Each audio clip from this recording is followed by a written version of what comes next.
উপদেষ্টা নাহিদ ইসলাম তিনি বললেন রাজনৈতিক দলগুলো সরকারকে ব্যর্থ করার জন্য তারা চেষ্টা করছে। বাংলাদেশের কোথাও এই ফ্যাসিবাদী খুনিদের কার্যক্রম বের করলে তাদেরকে প্রতিহত করা হবে। এই হাসিনা ছাড়া বাংলাদেশটাকে ঠিকভাবে চলছে না। যে সংস্কারের কথা বলে নতুন রাজনৈতিক দল কিংস পার্টি তৈরি করার কাজ চলছে। ভারত থেকে এখন উস্কানি দেওয়া হচ্ছে, বলা হচ্ছে 18 দিনে তারা বাংলাদেশ দখল করে নেবে। আমি কংগ্রেসকে ধন্যবাদ জানাই। আমরা সরকারকে প্রশ্ন রাখতে চাই, আপনারা কি এইভাবে করে আওয়ামী লীগের পুনর্বাসনের রাস্তাকে উন্মুক্ত করতে চান?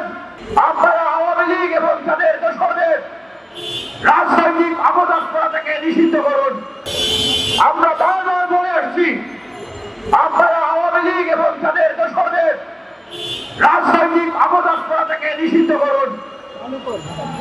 আমরা দেখলাম যে এই বিষয়ে বাংলাদেশ জাতীয়তাবাদী দলের পক্ষ থেকেও তাদের অবস্থানকে স্পষ্ট করা হয়েছে, কিন্তু তারপরেও আওয়ামী লীগ এবং তাদের দোসরদের রাজনৈতিক অপতৎপরতাকে নিষিদ্ধ করা হচ্ছে না। আমরা আজকে দেখলাম ছাত্রলীগ তারা মিছিল করছে, নিষিদ্ধ সংগঠন।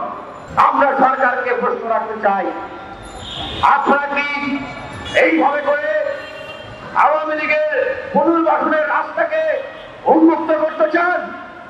যদি আপনারা সেটি না চান, তবে এক্ষেত্রে অবশ্যই অবশ্যই আওয়ামী লীগ এবং তাদের রাজনৈতিক তৎপরতা এবং আগামী নির্বাচনে তাদের অংশগ্রহণের বিষয়টি নিশ্চিত করতে হবে।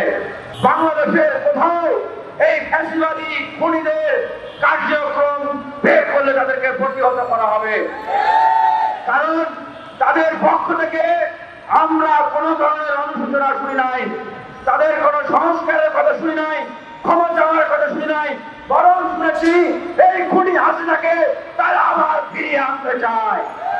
তারা বলছে এই হাসিনা ছাড়া বাংলাদেশটাকে ঠিকভাবে চলছে না।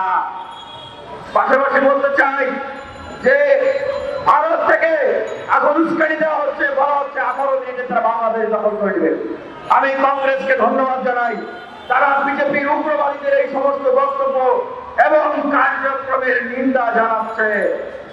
আমি আরেকটি জিনিস স্পষ্টভাবে বলে আমার বক্তব্য শেষ করব।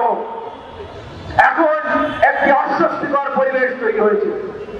আমাদের একজন উপদেষ্টা নাহিদ ইসলাম তিনি বললেন রাজনৈতিক দলগুলো সরকারকে ব্যর্থ করার জন্য তারা চেষ্টা করছে। এখানে দুটি বিষয়কে স্পষ্ট করতে হবে। রাজনৈতিক দলগুলোর অস্বস্তির জায়গা রয়েছে, কারণ রাজনৈতিক দলগুলোর জায়গা থেকে যখন রাজনৈতিক দলগুলো মনে করছে যে সংস্কারের কথা বলে নতুন রাজনৈতিক দল কিংস পার্টি তৈরি করার কাজ চলছে।